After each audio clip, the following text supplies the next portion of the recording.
नमस्कार, मी अर्चना। आज आपण मसुरदाळ कांदा भाजी बनवणार आहोत। एखाद्या वेळेस घरामध्ये भाजीला काही नसेल तर तुम्ही ही भाजी पटकन बनवू शकता। त्यासाठी मी गॅसवरती कढई गरम होण्यासाठी ठेवलेली आहे। त्यामध्ये 1 ते 2 चमचे तेल टाकून घेऊ। तेल छान गरम झालं की त्यामध्ये अर्धा चमचा मोहरी, अर्धा चमचा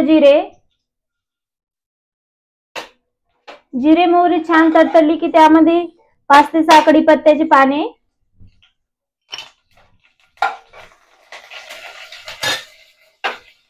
2 कांदे मी उभे पातळ कट करून घेतलेले आहेत, हे यामध्ये टाकून घेऊ।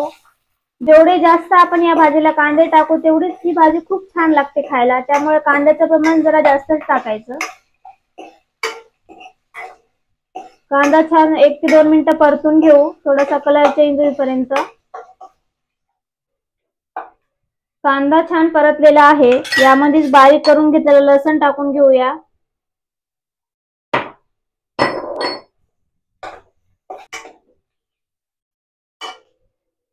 अर्धा चमचा गरम मसाला, अर्धा चमचा हळद, 1 चमचा मिरची पावडर, तुम्ही तुमच्या आवडीप्रमाणे कमी जास्त करू शकता।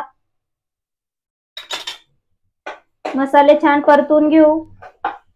मसाले परतले का आपण यामध्ये मसूर डाळ टाकून घेऊया। त्यासाठी मी इथे 1 वाटी मसूर डाळ 10 ते 12 मिनिटं पाण्यामध्ये भिजत ठेवली होती, ही यामध्ये टाकून घेऊ।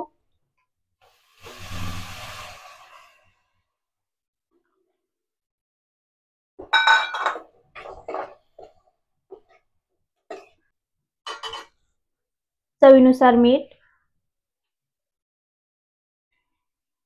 मिक्स करू। मसूर डाळ 10 ते 12 मिनिटं पाण्यामध्ये भिजत घातली होती, त्यामुळे या भाजीला शिजायला जास्त पाणी लागत नाही। 1 वाटी पाणी टाकू।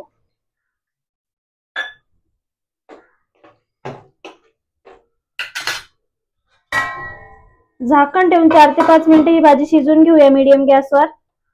4 ते 5 मिनिटं मीडियम गॅसवर मी ही भाजी शिजवून घेतलेली आहे।